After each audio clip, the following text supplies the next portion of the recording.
중소, 중견기업을 응원합니다. HRD 실무 특강. 오늘은 when, 그리고 where에 대한 부분을 진행하겠습니다. 타이밍에 대한 부분이죠. when. 이 부분은 지금까지 컨텐츠에서 계속 얘기했기 때문에 짧게 진행하겠습니다. 통상 교육 자체에 대한 부분은 2개월 전에 확정해서 공지해야 되고요. 그러려면 강사 섭외를 2개월 전, 보통 3개월 전에 해야겠죠. 해서 공지하고 1개월 전 권장. 그리고 직원들이 리마인드를 통해서 자기 업무를 조정을 해야 되기 때문에, 그래야 참석률이 좋아지기 때문에 대상자와 팀장에게 업무 일정을 조정하도록 요청을 좀 하고요. 당연히 이런 메일을 보낼 때는 수신자는 교육 대상자, 선두자는 해당 교육 대상자의 팀장, 이렇게 보내시면 아무래도 팀원이 팀장님한테 말씀드리기 좀 편하겠죠. 사전 과제라든지 설문 등에 대한 게 있으면 2주 전쯤에 진행을 해서 진행하기 일주일 전에 강사님한테 보낸다거나 이렇게 하면 좋을 것 같습니다. 교육 바로 직전에 보낼 것도 있겠지만 3일 전에 교육 시간과 장소, 준비물 이런 것들을 미리 보내서 필요한 부분이 있으면 좀 세팅을 해야 되잖아요. 그런 것도 안내를 좀 하고요. 아마 3일 전쯤이면 불참하는 사람들은 대부분 파악이 됐기 때문에 참석하는 사람들 대상으로 예약 문자 내주시면 될 것 같고요. 중요한 교육 같은 경우는 아예 불참하는 이유에 대한 부분을 승인을 받거나 아니면 승인받는 시스템이나 프로세스가 없으면 팀장님 참조해서 메일 보내달라, 불참하는 이유를. 불참하는 사유가 명확하지 않으면 불참하지 않으려 하겠죠. 다음으로 강사 일정 관리입니다. 강사님께서 제출해 주신 가정명세서를 가지고 내부 품위까지 다 했다 하더라도 그 내부 품위된 컨텐츠에 대해서 다시 한번 검토를 하고요. 교육이 끝난 다음에 시험을 본다거나 과제를 내는 경우가 있을 수 있거든요. 그리고 학습자 평가를 하는 수도 있습니다. 어떤 거냐면 승진 대상자 교육이거나 저성과자들 교육 같은 경우는 교육 대상자들 대상으로 학습 태도라든지 이런 게 좋은 사람들을 상위 몇 명, 혹은 하위 몇 명, 이런 식으로 강사님께 끝나고 나서 해달라, 그런 경우도 있을 수 있기 때문에 그런 요청사항들을 정리해서 줄 필요가 있습니다. 시험 문제 같은 경우는 강사님께 받으면 되고요. 시험 문제에 대한 확인과 그 운영에 대한 부분에 대한 노하우나 생각들은 따로 말씀을 드리겠습니다. 확정 미팅할 때 안내를 할 수도 있는데, 교육 3일 전에 일정 문자만 보내는 것보다 전화했을 때 일정에 대한 부분 다시 말씀드리고요. 연수원의 예약을 중강의실 이런 식으로 잡긴 하겠지만, 호실 같은 경우는 조금 조정이 돼서 교육 며칠 전에, 일주일 전에 확인된다거나 이럴 수도 있어요. 그렇기 때문에 정확한 장소, 몇 호, 이런 식으로 안내를 드리고요. 1박 2일 풀로 강의하시는 분들 같은 경우는 당연히 숙박에 대한 부분 세팅을 좀 해야 될 건데요. 강사님을 멀리서 모시는 경우는 전날부터 숙박을 하는 경우도 있을 수 있거든요. 그런 경우 있으면 필요에 따라서 협의를 좀 하면 되겠죠. 그런 것도 고려하실 필요가 있고요. 교육 후 안내 말씀드렸죠. 학습 전이를 위해선 24시간 이내에 리마인드를 통해서 망각을 방지하는 게 좋겠다. 그래서 우리가 진행했었던 사진을 보면서 우리가 이랬었지 라고 한다든가, 직접 작성했었던 워크시트를 사진을 넣거나, 워크시트를 간단하게 주요 개념들 한 6줄, 6줄 정도, 길면 또 안 봐요. 특히 이런 텍스트들은 주요 개념을 적는다거나, 어, 기사를 링크를 넣던가, 기사를 캡처를 한다든가. 예전에 어떤 거 있었냐면 기획 강의를 하는데, 일본의 유명한 야구 선수가 학창 시절 때부터 만다라 차트를 했던 거가 있어요. 그 기사를 가지고 캡처해서 메일로, 리마인드 메일로 보낸 적이 있습니다. 그래서 결과 보고는 가급적이면 일주일 이내에 하시는 게 좋아요. 교육이 끝난 시점과 교육 결과 보고를 받은 시점이 너무 길어버리면 아무래도 교육받은 내용들을 조직 내에서 실천하는데 가능성이 조금씩 줄겠죠. 네. 그래서 보고서 작성하고, 그 보고서 작성했던 내용들을 해당 팀장이라든지 관련된 팀에다가 안내 메일 발송한다거나, 그때 말씀드렸었죠? 네, 교육할 때 워크시트에 중요한 내용이 있으면, 관련된 내용이 있으면 해당 팀한테 가서 이런 게 나왔는데 어떻게 생각하냐라고 물어봐서 제도에 반영하는 식으로, 그것도 말씀드렸습니다. 다음에 강사님께 만족도 결과를 보내드리는 것을 저는 권장을 드려요. 저도 강의를 하다 보면 내가 강의한 결과가 구성원들이 어떻게 만족을 했는지가 참 궁금해요. 궁금하고, 그 만족도에 대해서 담당자가 어떻게 해석을 하는지 이런 것도 좀 궁금해 하거든요. 나중에 만족도 평가, 반응도 평가는 따로 할 텐데, 어쨌든 그 부분에 대해서 강사님께 안내를 드리면 강사님과의 관계를 형성하는데 도움이 됩니다. 그리고 강사님들이 1인 기업을 하시는 분도 계시고 1인 기업이 아니라 하더라도 브랜드 관리를 해요. 내가 어떤 강의를 했고 뭐 이렇게 어떤 식으로 구성했다, 뭐 교육 효과는 이랬다, 이런 것들을 블로그를 쓰시는 분들이 많아요. 근데 강의하는 강사님께서 사진을 계속 찍기도 어렵잖아요. 그쵸? 근데 우리가 교육 담당자가 사진을 찍어서 이렇게 보내줬어. 그럼 강사 입장에서는 자기가 자기 레퍼런스를 쌓아가고 올리는 데 도움이 되겠죠. 그래서 강사님한테 사진을 찍어 보내야 되는데 우리 직원들 얼굴, 정면 얼굴이 안 나오는 사진으로 고르시면 됩니다.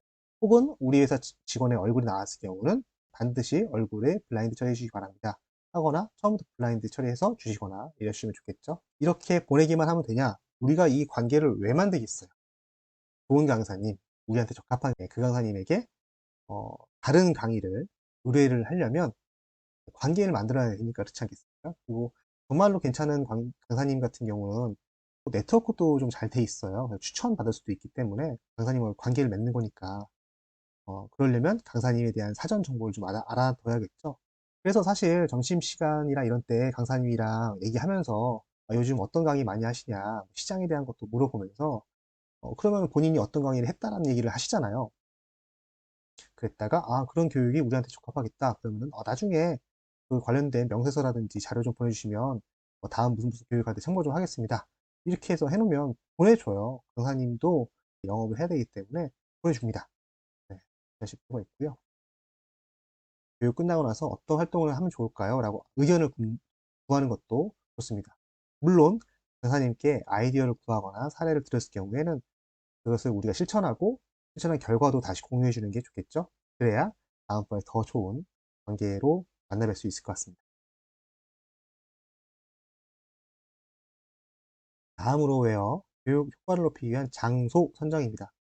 교육 장소는 최소 2개월 전이라고 얘기를 했지만 일부 대기업에서 선호하는 연수원 같은 경우는 연초에 싹 잡는 경우도 있고요. 연수원이 사실 대기업 계열사에서 운영하는 경우 되게 많잖아요. 그래서 정책이 변경될 수도 있습니다.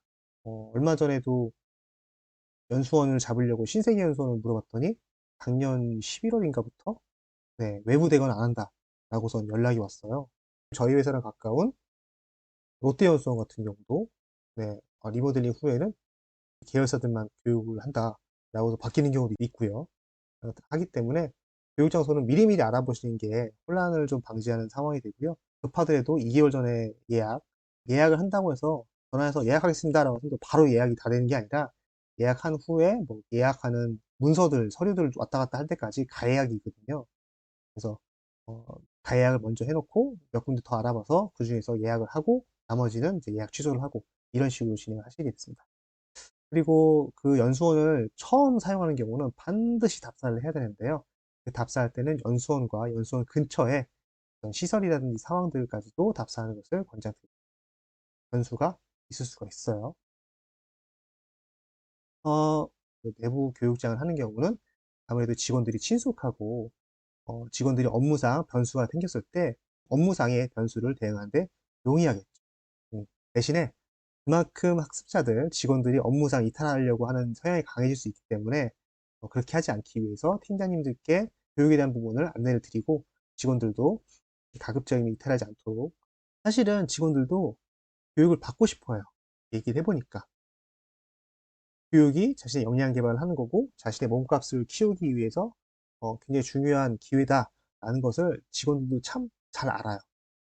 하지만 눈앞에 생긴 일이라든지 팀장의 요구사항이나 아니면 고객사의 요구사항을 무시할 수 없기 때문에 어쩔 수 없이 좀 이탈하는 부분이 있는 거니까 직원들 개개인에 대한 잘못으로 이야기하기보다는 그런 상황적인 어, 상급자, 팀장이라든지 상황적인 것들을 사전에 안내하고 예방하고 설사 유사시 어떻게 할 것인지에 대한 것도 고려를 하실 필요가 있겠죠. 외부 교육장 갈 경우에는 대부분 연수원이죠. 대부분 연수원인데 가끔 가다가 임원이라든지 팀장 워크숍 같은 경우 호텔, 연회장, 컨벤션 센터, 승진자 대상으로 축하하는 교육 같은 경우도 이런 데서 진행할 수 있겠네요. 연수원, 그리고 아웃도어 체험장, 이런 부분 같은 경우는 교육에 대한 부분을 이해를 하고 있는 직원이 상주되어 있고요. 시설 같은 경우도 교육장에 적합한 시설, 전기 콘센트 위치부터 부착해도 손상이 안 되는 벽면 재질이라든지 이런 것들이 완비되어 있죠. 그렇기 때문에 어떤 목적입니다 하게 되면 세팅을 참 잘해줍니다. 연수원 내에 있는 편의점이라든지 편의시설들 같은 경우도 확인해 보셔야 되고, 그 편의시설 내에 교육하다가 필요한 문구류 같은 경우도 구매할 수 있는지, 구매할 수 있는 종류는 무엇이 있는지, 상비약 같은 것도 구매할 수 있는지, 만약에 캔미팅 하는 경우는 그 연수원의 매점에서 구매할 수 있는지, 구매하는 경우는 건건별로 비용을 지급해야 되는지, 아니면 몰아서 지불이 가능한지, 이런 것도 확인할 필요가 있습니다. 별거 아니지만 나중에 영수증 처리하는 것도 일이기 때문에 가급적이면 한 번에 결제할 수 있는 데가 좋긴 하겠죠. 그 외에도 편의시설 중에서 커피나 음료 같은 경우 있으면 배달이 되는지, 그 비용에 맞게 다과를 연수원에서 구매해주고, 대단한 세팅은 아니지만 쟁반에다가 다과를 꺼내서 이제 올려놔주는 정도, 1차 세팅 정도 해놓은 정도는 해주는 경우가 좀 있어요. 다음은 호텔 연회장 컨벤션 센터 같은 경우는 이 교육에 대한 부분이라든지 연수에 대한 부분을 하긴 합니다만, 이 부분의 전문가들은 아니에요. 그러다 보니까 시설에 대한 부분도 고급스럽긴 하지만 교육하기에는 좀 불편하거나 좀 함부로 하기에는 좀 모호한 것들이 좀 많죠. 예를 들자면 워크숍을 해야 되는데 벽면에 뭘 붙이기가 좀 부담스러운 재질이라든지 워크시트 작업을 할 수 없는 것도 있기 때문에, 고급이지만 그 고급스럽기 때문에 우리가 교육하는 데 제한이 있을 수 있다. 연수원 같은 경우는 갑자기 출력해야 되는데 프린터 없다. 그럼 사무실에서 출력도 해주고 막 그래요. 뭐 A4부터 A3까지 막 출력도 해주고 그러는데, 호텔이나 연회장은 금액에 대한 부분 차지를 하면서 서비스를 받아야 됩니다. 네, 그런 것도 좀 이해를 하실 필요가 있고요. 어, HRD에 대한 이해가 좀 부족해서 세팅을 한다 이랬을 때 그것을 왜 그렇게 되는지를 설명을 안 해주면 어, 좀 답답할 때 가끔가다 좀 있어요. 대화를 해보고 이분은 교육 운영에 대한 부분은 많이 진행 안 해보신 것 같다 라고 한다면, 어, 요청하는 상황에 대해서 요청만 말씀하실 것이 아니라 왜 그렇게 요청드리는지 그 배경이라든지 이유, 이런 것들도 좀 말씀을 좀 해주시는 게 좋습니다. 교육 장소 선정 고려사항입니다. 교육 목적이 무엇이냐에 따라서 교육 형태가 좀 다를 수 있겠죠. 그래서 교육에 대한 범위를 개인 개발과 경력 개발만 생각하지 마시고 조직 개발, OD에 대한 부분까지 생각하신다면, 행사와 연애를 그냥 행사하듯이 연애하듯이 하는 것이 아니라 우리 회사의 가치와 제품, 서비스 이런 것들을 어떻게 직원들에게 내재화, 인식을 자연스럽게 시킬 것이냐에 대한 부분도 고민하실 필요가 있을 수 있거든요. 그래서 우리가 교육 담당자가 하는 행사와 인사 담당자나 총무 담당자가 하는 행사는 좀 느낌이 달랐으면 좋겠다. 그러면 그 목적에 따라서 교육장도 세팅이 달라야 되겠죠? 네.